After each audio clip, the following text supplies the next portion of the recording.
when I started high school, it was really apparent to me, especially within my close friend group, that mental illnesses were sort of taking each of my friends. But I get really depressed sometimes out of nowhere. It feels like there's no one you can really turn to sometimes. Like earlier years, it was really hard. I felt like very alone because anxiety makes you like, you know, shut yourself down and like shut out from like people. So having that and then feeling like I was the only one going through it was rough.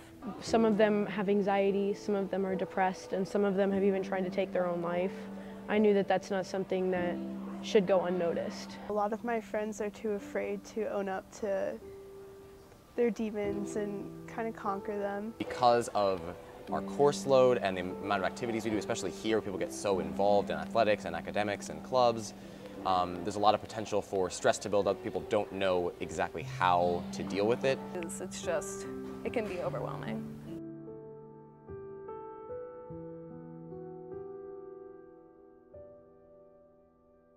It's not really a topic that's talked about because there's just a very big stigma about it, and it's kind of something that's just swept under the rug. If I knew how many people like were just like me like a couple years ago, it would have been so helpful, because like I feel like a lot of people have issues, but it's like too taboo to talk about it, or like they don't feel like they'll be believed. But for sure, being in those subgroups of male and then half black, there's a certain level of like stigma associated with going and seeking out help. You are allowed to speak up, and you are allowed to say something, and society's preconceived notions should not stop you from speaking out. It felt like something was like being released off of my chest, almost. Like I didn't have to just keep it to myself, and I didn't have to keep it inside myself. I could actually go out and tell people, like, this is how I feel, this is how I felt for like the past couple of years. And like, it was a relief. And once you get that off your chest, I feel like it's almost like restarting. You're not alone. People go through a lot of the same things, and it's nice to confide in someone if you can, especially if you know that they go through the same things. But when I found people and administrators and my parents who understood or could provide me with the information to understand, that really helped me.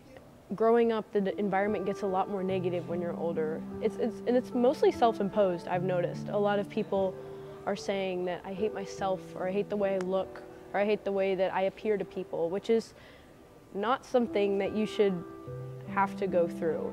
It's worse when you don't have self-validation, I feel like. Just be yourself, because if you're living in someone else's shoes, then you're going to be comparing your life to everyone else's, and you won't be living your own life. You won't be taking what you have and appreciating it. You won't be able to see the beautiful little things in life. It's just really important to be yourself and just to be okay with yourself. Maybe going to a therapist is the best thing for you, maybe it's not. Maybe having medication is, maybe it's not. It just depends on the person. I think there's a lot of ways for people to get specific emotional releases depending on like what activity works for them for that purpose. So for me it was poetry, for someone else it might be playing the saxophone. It's good to find something that you like to do to kind of take your mind off of things and to kind of like calm yourself down, and to find something that you truly like doing to make yourself comfortable and to balance yourself out again. But it gets better, because like when you're in this state where it's like really stressed, you think everything is like the end of the world, but also that like reach out. It gets better. That's probably the best thing I can say. I know like when you're in that rut, you're just kind of thinking like, tomorrow's going to be worse, tomorrow's going to be worse, tomorrow's going to be worse.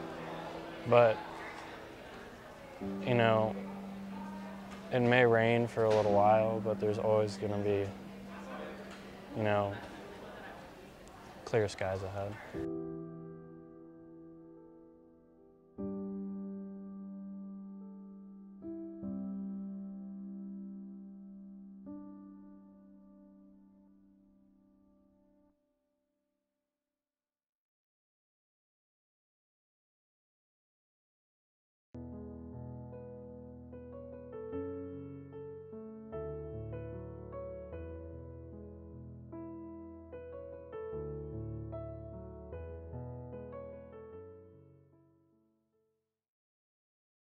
Mental health matters.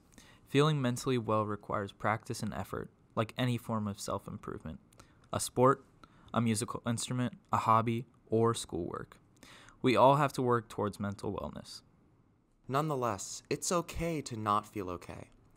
Everybody experiences mental health struggles at one time or another throughout their life. But you have to take an active role in your mental health. Yes, you. Everybody has the responsibility of practicing mindfulness to promote their individual mental wellness. When it comes to mental health, the first steps anybody needs to take are those promoting one's basic physical health. And you can't forget about surrounding yourself with good people. Maybe try volunteering and see how you feel after giving back. Mindfulness comes in many forms. No matter what practice you choose, it is important to remember every bit helps. And if you continue to feel stressed, depressed, anxious, or just not right, get help. Don't suffer in silence. This building is full of adults more than willing to help you.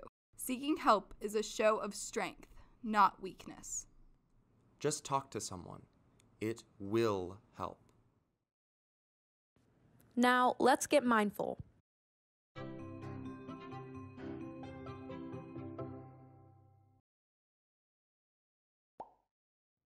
There is a story, usually attributed to the Native American tradition, which illuminates different ways of paying attention.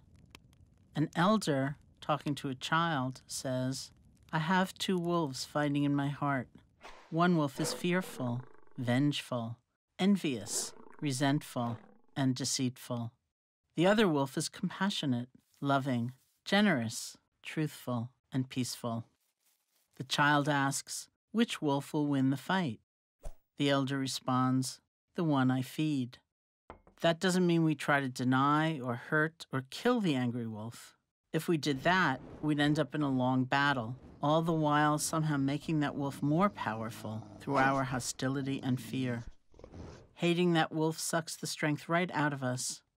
Instead, we calmly pay attention to the angry wolf and let go of believing they have the answers.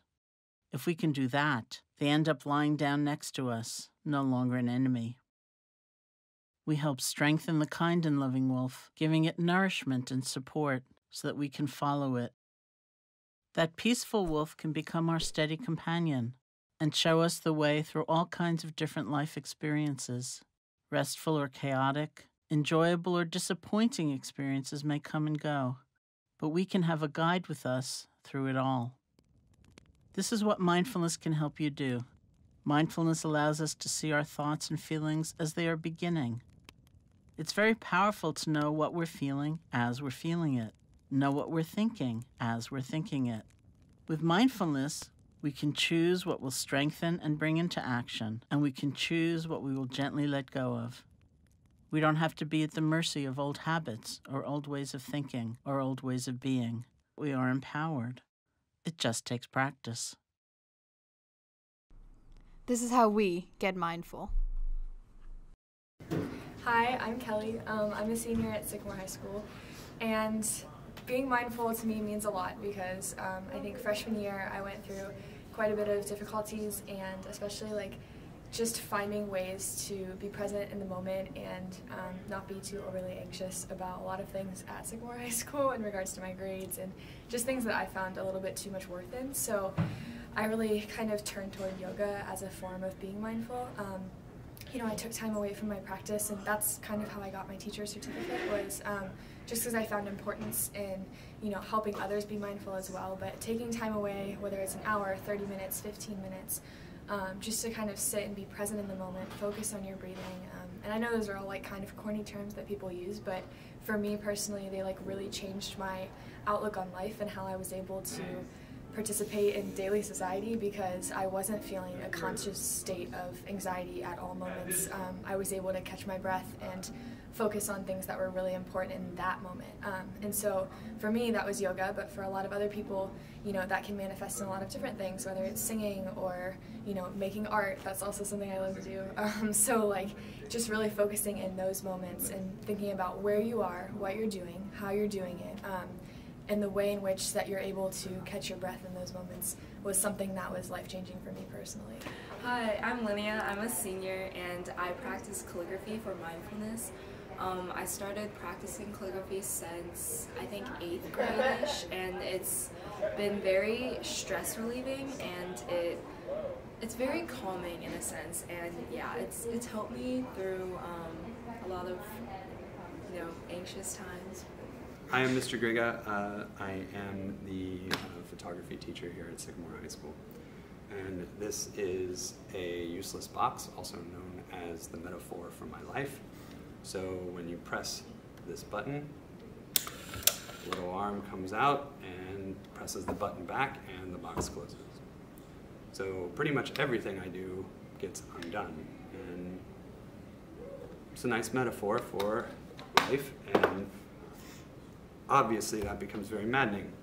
So how I deal with things is mainly through yoga. So I have a very serious Ashtanga yoga practice. I'm up at 4 o'clock every morning. I'm on my mat by 5 a.m. I practice till 6:30. It's a very vigorous, energizing practice. It requires a lot of concentration and control. Beyond that, after a yoga practice, is followed by a 15-minute meditation. Sometimes it goes up to 30 minutes, depending on how much time I have, especially if it's the weekend. That's super nice. I run. It's a great way to clear my mind. Swimming, biking also fall into the arena of running. So it's more like physical activity, but it's like that motion to like unwind my like monkey mind or my reptilian mind, to get it to slow down and to breathe. Breathing is essential. If you are like really breathing hard, you're probably getting more stressed out.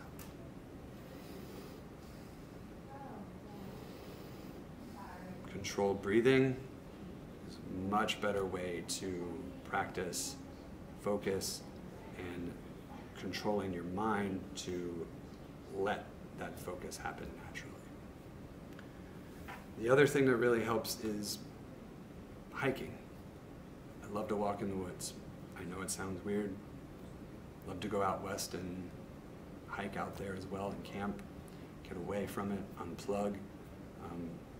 Most people who know me well know me that I don't really answer my cell phone a whole lot or keep it with me a whole lot, and it takes me a while to get back to people because I'm too involved in my family, my wife, my child, my siblings, my friends. I'm not really around my phone a lot, and that really helps as well. Right? It's just a quick rundown of what I do. Thanks. Hi, my name is Katie. I'm a junior. And in order to calm down from when I'm stressed, I like to count from 5 to 1. I count 5 things that I see, 4 things that I hear, 3 things that I smell, and so on. And that way I can bring myself to the present and just center myself. Hey, I'm Griffin. I'm a senior, and whenever I'm feeling overwhelmed or stressed or tired or something like that, a few ways I practice being mindful are I put my phone away, I listen to music, read, just try and take some time to unwind and de-stress. Go for a walk, do anything outside, really helps. It's nice to be able to relax and sort of forget about whatever it is that's on your mind. Another way I practice mindfulness is by taking care of myself. So instead of worrying about others for a little bit, I worry about myself, because if you never take time to worry about yourself, then who do you expect to take care of you? You're the only one that can do it. Hello, Mr. Vore. I am a fan of mindfulness. I'm an English teacher as well. And for me, mindfulness looks like, well, it's something we do with my seniors. When we read Siddhartha, we actually practice mindfulness in the classroom where we're silent for 10 minutes, or we follow a guided script from Headspace with Andy Puddicombe. And I'm always amazed at whatever the atmosphere in the room is before we start, it's totally changed at the end. And I have students who's just, their entire expression changes and they're just like, oh wow, I feel entirely different just for being still and silent for 10 minutes. And I love seeing that transformation happen. So for me, mindfulness looks like I often do the Headspace app, or I just will sit somewhere and just be quiet and still. Sometimes it's in the form of like a centering prayer. Sometimes it's just listening to what's going on in my head and then sort of just trying to let that go. I also love to run, and I find that even being active and exercising like that can help focus my mind in a way that afterwards I just feel more present and aware. So I don't think there's a one way to do it. I don't think it's like this is the way to be mindful. It's different for everybody. But I know the benefits of it have made a huge difference in my life, and I think in the life of some of my students as well. Positive thoughts promote positive beliefs. This, in turn, promotes health and healing. So, we're all going to manifest some positivity by wearing our thoughts on our sleeves. All of your teachers will now pass out temporary tattoos promoting mindfulness that we'll wear today. And don't forget, Stop the stigma, start the conversation.